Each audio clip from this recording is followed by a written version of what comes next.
boat behind me is Broadsword. She's an Art Nautica LRC 58, and she's part of a growing family of long, skinny aluminum offshore trawlers.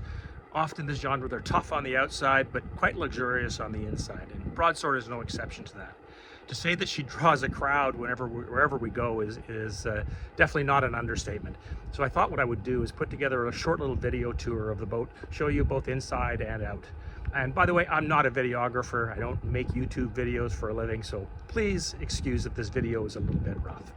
Enjoy the tour. Broadsword was built in 2016 by Dickey Boats in Napier, New Zealand. And on one of her first long voyages, she crossed the Pacific on her own bottom with her first owner. Typical of the genre, she's unpainted, she's very low maintenance, got some really nice hull windows looking forward into the lower salon. Forward-facing, nice aggressive windows in the salon. These are, I think they're 10 mil thick windows as well.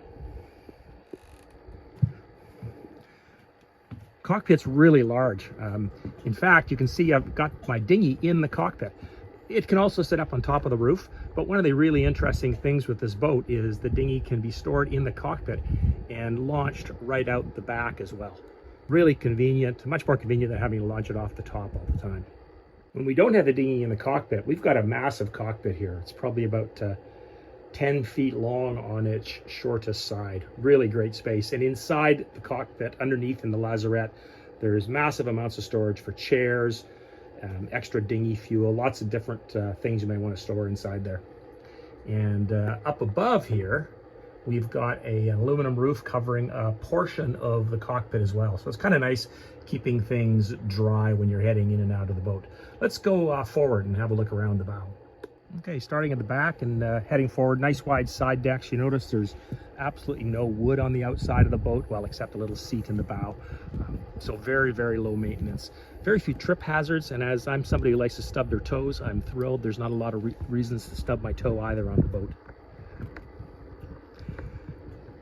Very big anchor locker there. It's about 7 feet deep in there. We got a Manson 33 kilogram anchor on the bow. And again, really nice and robust up forward here.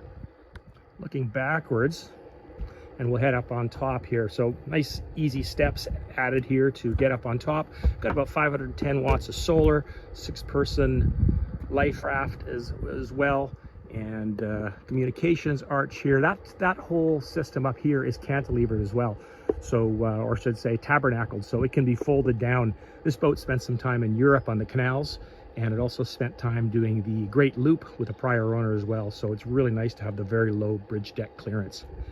I mentioned I can also store the dinghy up top, and you can see we've got a custom crane in the back here and spot to store the dinghy up on top.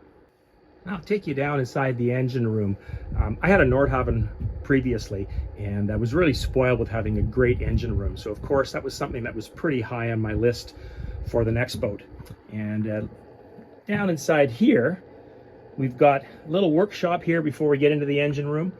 We've got a small washing machine in there as well, and a nice workbench. I've got a lot of stuff stored on there right now, but it's really handy having the vise on there as well. Now let's go down the steps here and have a look. The engine room on this boat does not disappoint.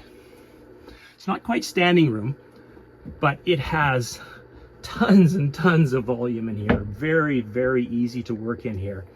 And I'll give you a little pan around, and I'll tell you what's down in here. So starting over on the left-hand side, a little 4.5K Whisper generator in there. Not a really big generator, but then this boat is quite light on its electrical loads. We've got a Spectra water maker back there as well, very large hot water tank. And way in the background, you can see an S-bar hydronic heater on the wall there as well. The boat's powered by a Beta 90 engine, so 90 horsepower, that's it. But true to the form of this type of genre, it's super efficient. So I cruise at about 9 to 9.2 knots at about 7 liters per hour. So super efficient boat. The prop is a West Meccan controllable pitch propeller, which lets me also optimize the prop pitch for the sea conditions and the load as well. And it's connected to the engine by a Python drive. So it's really nice to have the thrust bearing in there as well. So very, very little vibration. On the forward wall of the engine room in the center is a day tank, which is about 400 liters. And then there's 2 wing tanks, each of about 1,500 liters. Claimed range on the boat is about 4,500 nautical miles with a reserve. Also on the wall here, we have a fuel manifold and a polishing system as well. So the tall Raycor filter you see is part of the polishing system. There's an ultraviolet light as well. So I can move fuel between tanks or just circulate it within one tank and polish it. On the right-hand side is some of the water pumps and electrical as well. And both these panels on the right-hand side are hinged, so they fold out. And there's another layer of equipment behind. So really, really nice and easy to service it and to maintain it.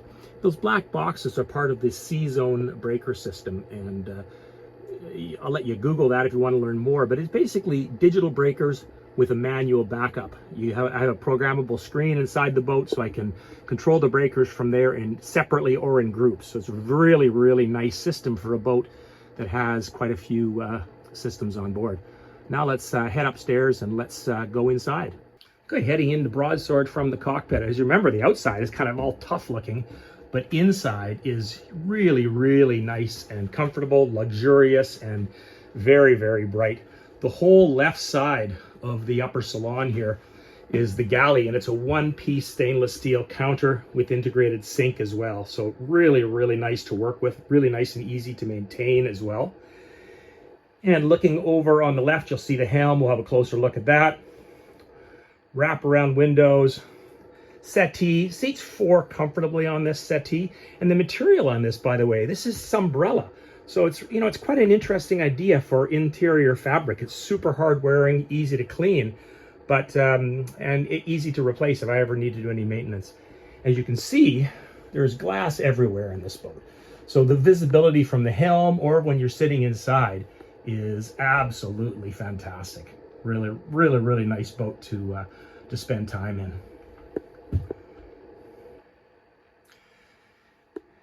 These posts you see here, these are all nicely leather wrapped as well, and this is all fiberglass down in here. The helm, being a 10-year-old boat, is nice and modern, really nice to work with.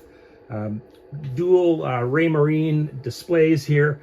All these buttons you see below the displays, those are just our different C-zone modes. So for example, if I was to hit the underway button, it turns on all the systems that you would generally want on when you're underway. If I anchor for the night, I hit the docked button. Turns off the underway systems and turns on all the house systems. Electronic throttle. The throttle also has the control on it for the pitch of the propeller. You can see the screen over here. That controls the C-zone system. There's also an exhaust temperature display over there, and that's how we manage keep the engine and the prop running as efficient as possible. Basically, we set a target exhaust temperature, and we maintain that exhaust temperature. Dual comfortable leather helm chairs with the autopilot controls in between the helm chairs, and of course the helm chairs each have their own footrests as well, so really comfortable for any long voyages on here. The side windows on this boat, being an offshore boat, don't open, but up above there are opening hatches, so the ventilation is actually quite great on this boat. Now let's go and head downstairs, and I'll show you what's going on down there.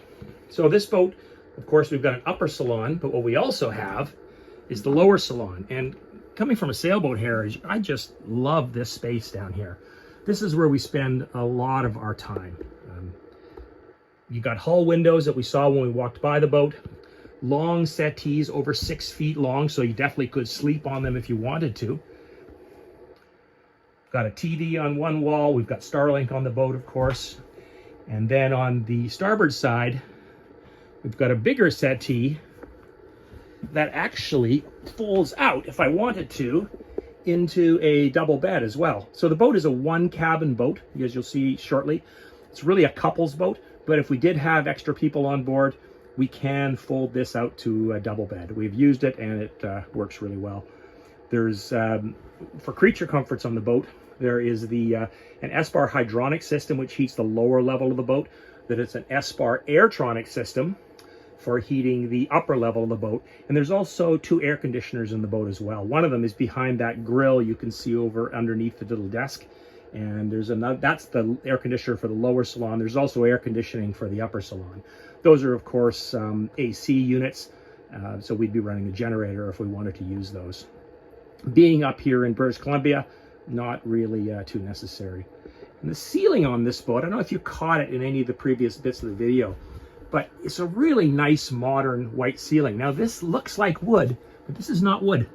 This is a plastic ceiling again. So very practical, very, very low maintenance. Now let's go and have a look forward here.